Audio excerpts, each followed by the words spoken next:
I said, I don't care. Put them in my mouth.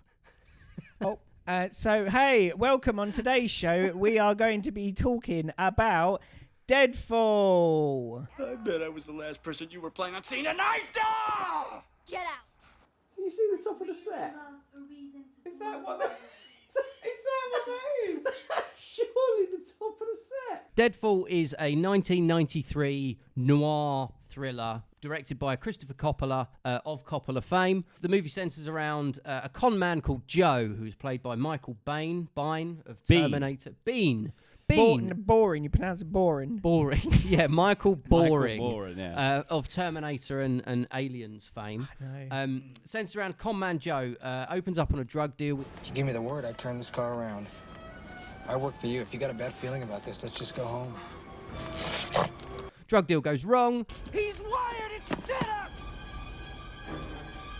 Turns out, drug deal didn't go wrong. It was a con, but it's a con that's gone wrong. Oh, See what I did there? con gone wrong. That might have been in the tagline for the movie. You Actually, think? I didn't look. Well, I didn't look at it. they should have paid you for that. They could have. Well, it's kind of in the Here's future. some now. ideas. I don't think they're still promoting this film. 30, Dave. almost 30 years later. I think they've like, we've got our DVD I sales think out we're of done. this. Yeah. Well, I mean, Or I'm not sure they did. I had the blanks in my gun.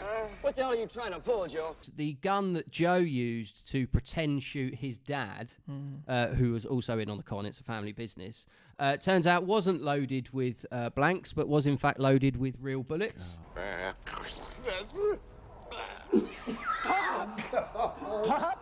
He shot his own dad. It's a bad day at the office, isn't it? Yeah. So Shot Joe your dad? has inadvertently Terrible shot day. his father. Bad day. I spilled coffee on me and shot my dad. And shot me down, yeah. So with his dying breath, he gives him a clue to go find his brother Lou. His last wish is that Joe will find the cape. My brother took the cake. Your brother. Why do people have to be so cryptic on their deathbeds? Just honesty, dying people, honesty. Interesting that you took that as being cryptic. In terms of when we find out later that the cake is Well, an well, actual true. small Just a cake. ornamental But he cake. could have elaborated slightly. I mean, he I had just been shot in the chest. I want you to have this. Well, maybe you find some girl as pretty as your mother was and you can give it to her. I'll tell you what. Why don't you keep it for me? Because it's shit. Joe goes to find Lou in a sunnier part of the States. But we then meet Eddie.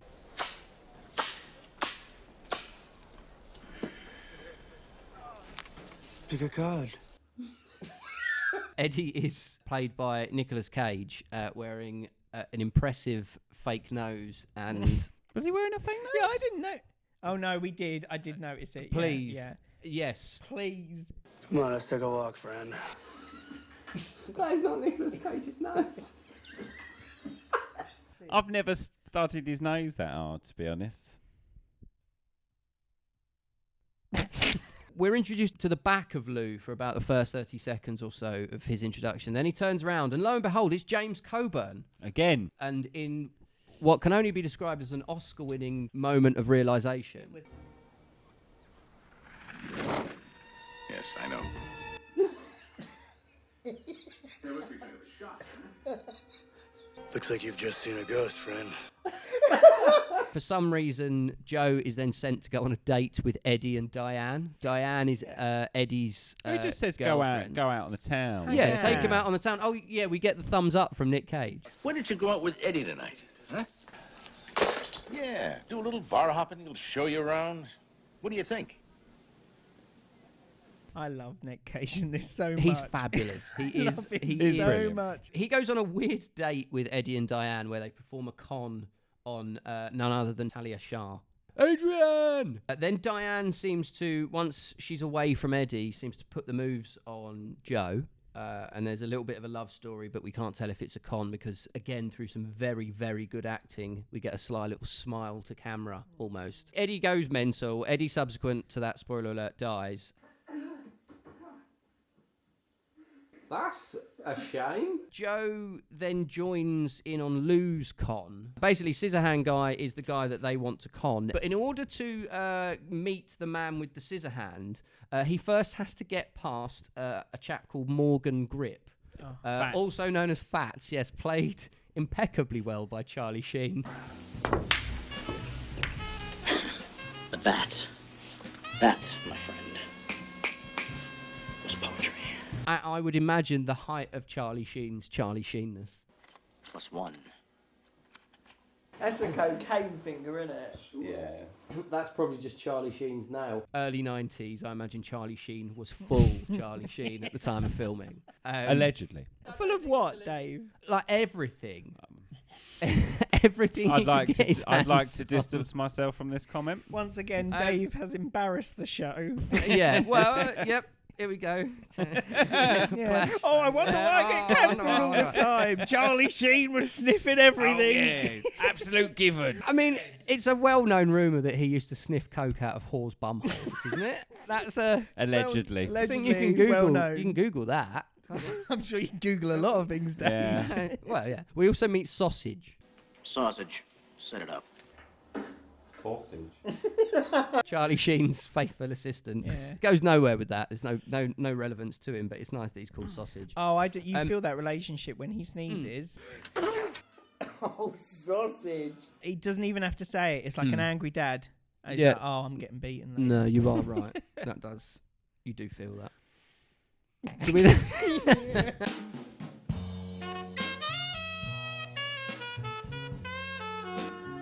Sausage. So we meet Morgan, played brilliantly by Charlie Sheen, who then connects us with the Mark, whose name I haven't written down. So Mr. One Scissorhand.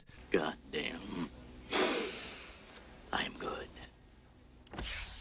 What the fuck? So we then get to the actual con. Joe has brought Scissorhand to trade diamonds with Lou, and the idea being that most of the diamonds are fake, so they take a load of money, give them the fake diamonds, run off with the money. But as history repeats itself, essentially, as it did at the start, and the con goes wrong, It's wired! It's a setup! Do it. Do it. Oh no. Oh my god. once everyone's kind of either dead or run away, we then discover that Mike... Hello, Joe. Mike's actually alive, and this was all a very long con to con his brother for the money, and Diane was in on it as well, which is why we got the wry smile earlier. Then Joe fires a gun at him, not knowing necessarily whether it's got live rounds or blanks not, in. yeah. Are they blanks? Or are they real? Hell, I love you, son. Ah, God damn! Turns out it's got blanks in. Mike drops the money, and then he buggers off. Joe leaves. leaves, and that's it. End of the film. They're worth more than any take from any con. They keep me honest.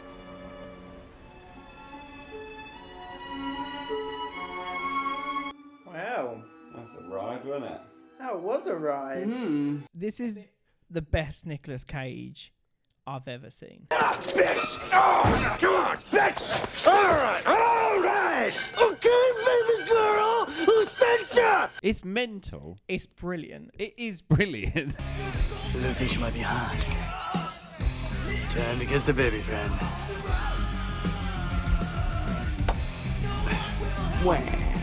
This is the Nicolas Cage I'd heard about, Yes. but had never truly experienced. Yeah. I thought Yeah, I'd seen same. Nicolas Cage go a bit Nicolas Cage, Yeah. but in this, it's like he's just unleashed something. Eddie, after all we've been through together, come on, man. Bullshit.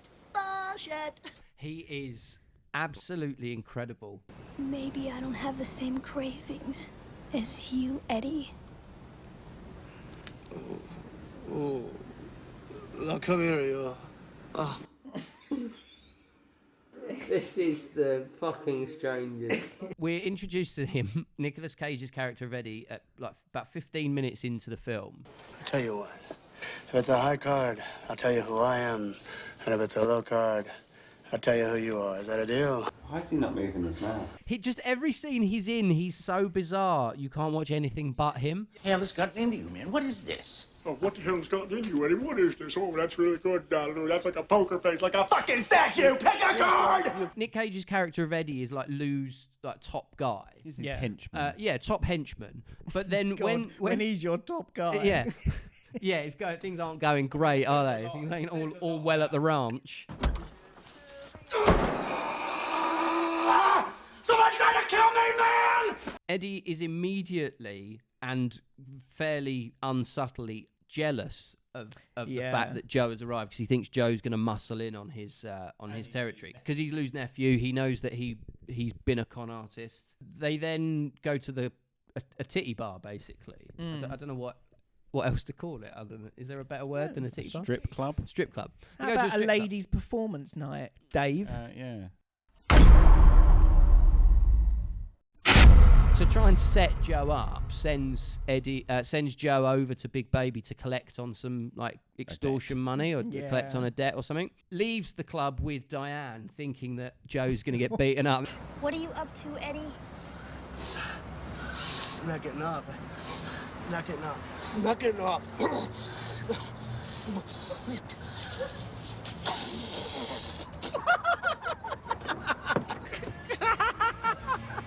And then Joe comes out like he's just done the deal, got the money, and everyone's friends. Eddie's really angry about this because he thinks he's shown him up. Yeah, because he wanted him to get beaten up. So then he goes back to Big Baby's club just to stare at some titties. Yeah, we got some titties in this. This ain't your mama's 1995. 93. 3. He then discovers from Big Baby that he didn't give any money to Joe. Somebody's after your job, boy. I bet he even stole your woman. So Joe's basically conned Eddie into sort of thinking he's done something he hasn't. And he just goes mental. At 47 minutes in, you get 10 minutes of the wildest Nicolas Cage ride I think I have ever been subjected to.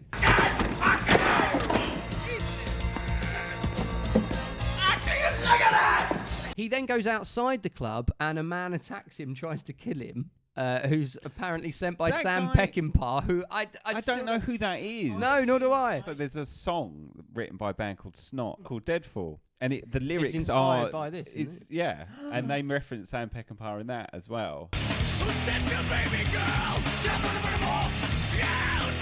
Sam fucking Peckinpah. He goes mad, kills the man who was trying to kill him, goes back to his, I assume it's a motel room, although it's very clearly a set that's been built, because they show you that on regular sequences. There's a lot of sets in this that you can see. The top. Again, which I believe, based on your assessment of shirt wallpaper, I believe are all active choices. I think they're choices. Yeah.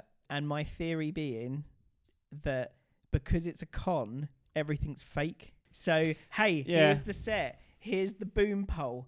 I don't know. Like, I can't see how a guy that pits the way he shoots it, I can't see him shooting the top of a twice.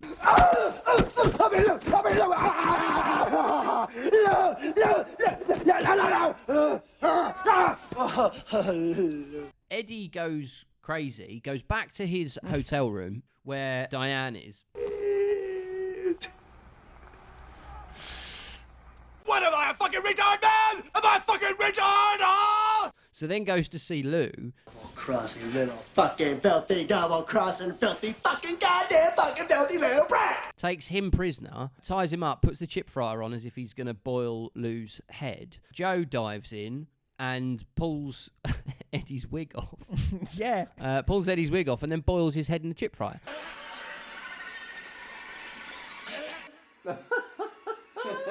Did we know that he had a wig? No. That was a reveal. Yeah, but it was like...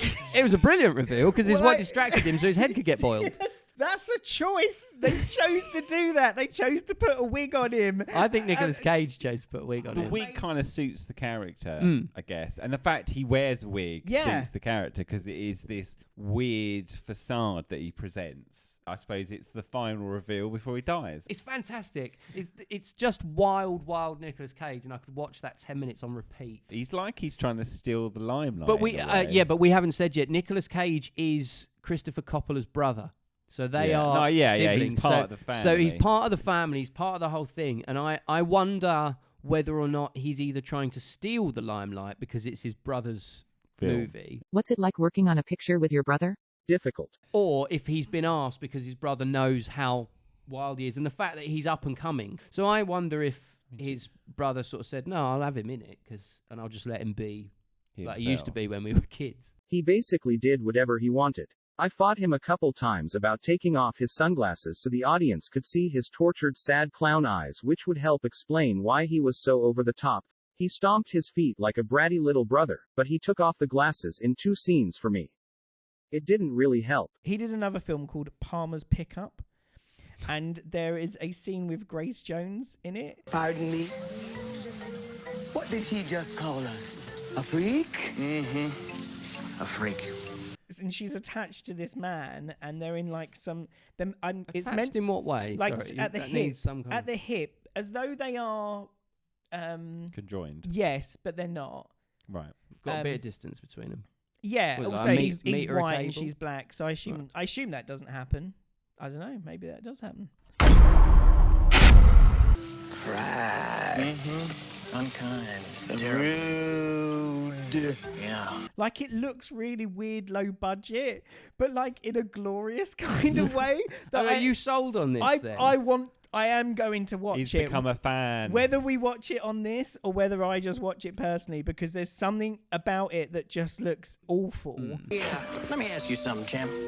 Did she do that old vagina dentata on you? I love that one. But weird, awful. So I'm just putting that one out there. Everyone in this film is exceptionally eccentric, weird, fun to watch. I don't think I can take it with 2 donuts in one room.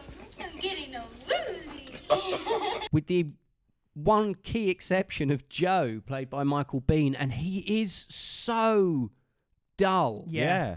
Just boring to the point of being like, you're not playing a straight man, you're playing a dead man. Yes. Yeah. Like, you're just so boring, and it lets all of it down. Tempting words. If I were a sucker. Playing you straight, Joe.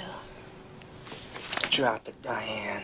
Apart from Nicolas Cage and Charlie Sheen, I can't say I really thought the other characters, apart from maybe some of the extras. Birthday dinner with Lou and his wife. Yeah. This is terrible. Just make a wish. Oh, you know how I hate this It's stuff. your birthday, Lily.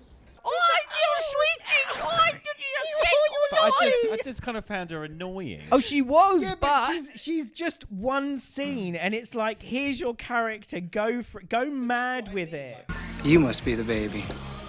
Give me a lollipop, baby. Cherry. You know me. Big Baby, right? His t-shirt is the same as the wallpaper behind, right? Didn't notice that. That's a choice. Everything about this seems quite precise and like... Nicolas Cage has got a fake nose. Yes, He's like even that. I know we've already sort of done it to death, but that's been he decided had a vision upon. Yeah. and said, that is what I want it to look like. Do you think... It's inspiring. He's not a good leading man in this. No, he's not. Everybody else is more interesting than him. There's too stark of a contrast between the boring element. Even James Coburn's not that interesting in this. Diane's not much of a character. Oh but my, it seems Diane's like not much of a character. No, she's not. She's not in any interesting way, but it's all of these weird little elements that are just sprinkle throughout of it, which make this quite an entertaining film to watch. On the point of Diane, I think she is hampered by the fact that every scene she's in is with Joe. What a guy. Helps pass the time.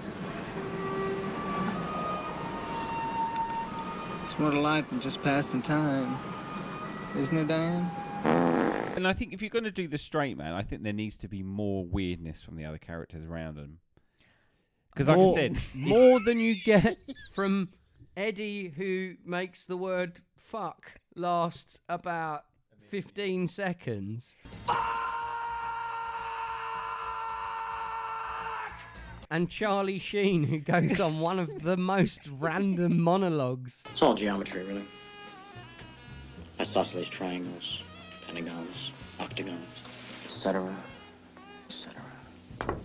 With one long fingernail and an assistant called Sausage. What more do you want? More. I want more. Hey, kid. What's your name? Mitch. Want to make an easy $20, Mitch? Wanna suck on a man's dick? Like, even the extras are weird. Like, when they're in the One car... of the monkeys is in it. Yeah.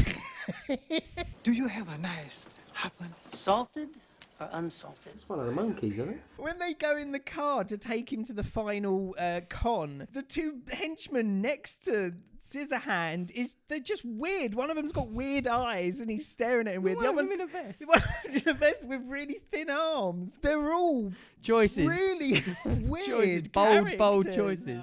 I feel like a fucking piece of bait in here. Michael Constantine, who plays Frank, who's the first guy that we see get conned, who is a massive cokehead.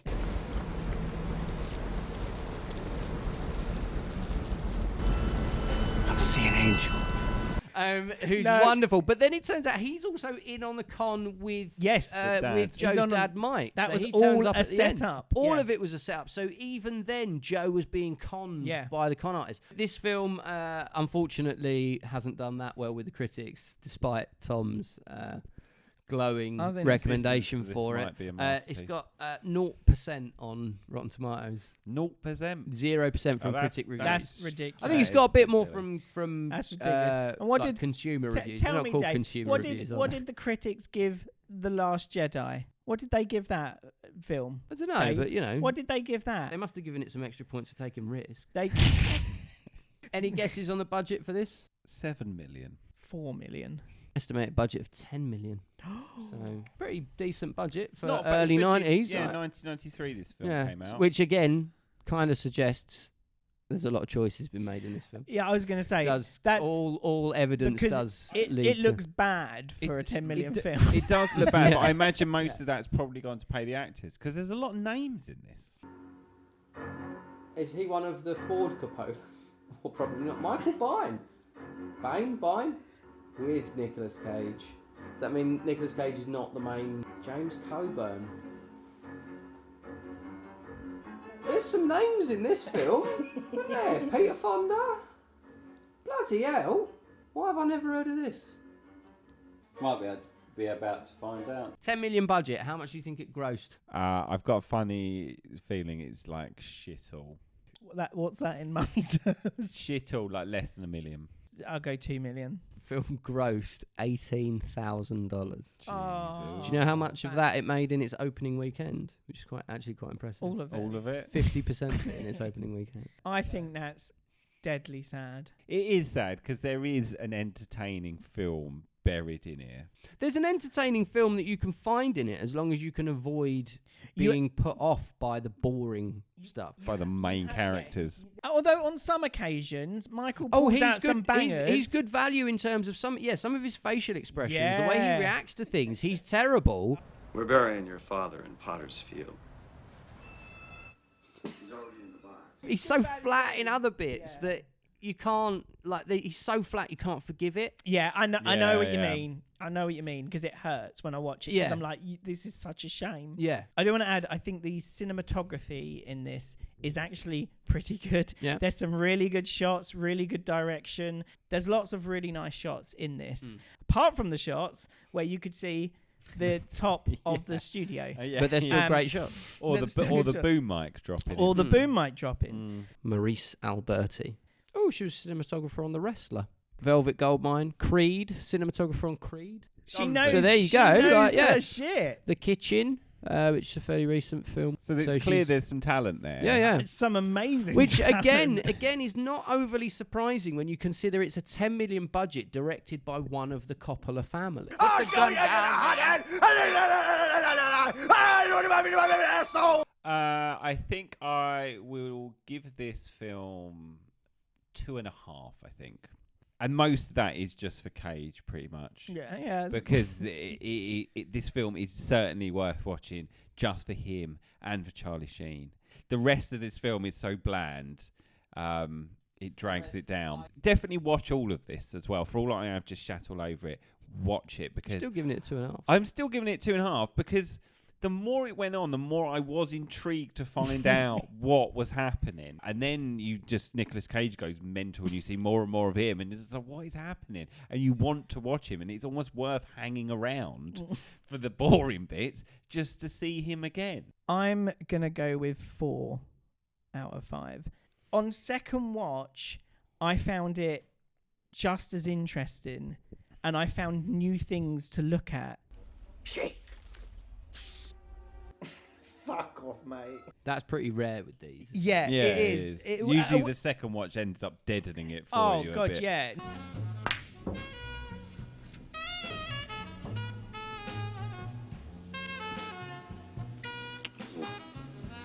Tough break. Must have been the pressure. I'm going to go for a solid 3 for this. For all the reasons you said, it's not lower, and for all the reasons you said, it's not higher. Like it is literally. I was gonna go. I was toying with giving it 3. There is a lot to not like about it, but there is certainly so much in it that's worth sitting through the dull bits. I've got to watch it again because fucking hell! I would recommend it. It's not the best of the best, but no, in fact, you know what, I'm gonna bump it up. I'm gonna go for a 4. As an experience with friends or as a group of people watching something, this is one where I would say, yeah, let's put this on because it's so weird. So Deadfall receives 10.5. So if you like this, click the button, ring the bell, subscribe, tell your friends. And also, if you want to see another one of our videos that's got some stuff on some completely batshit acting, click here for The Happening with Mark Wahlberg, which is an experience all in itself. Anything else? No, I'm all good, Dave. Cool, okay. Hold on. Christopher, are you... No, sorry, no, fuck you. I don't care. Rude, isn't I don't it? care That's now. so rude. You can finish it on your own. Yeah, no, I'm walking out in solidarity.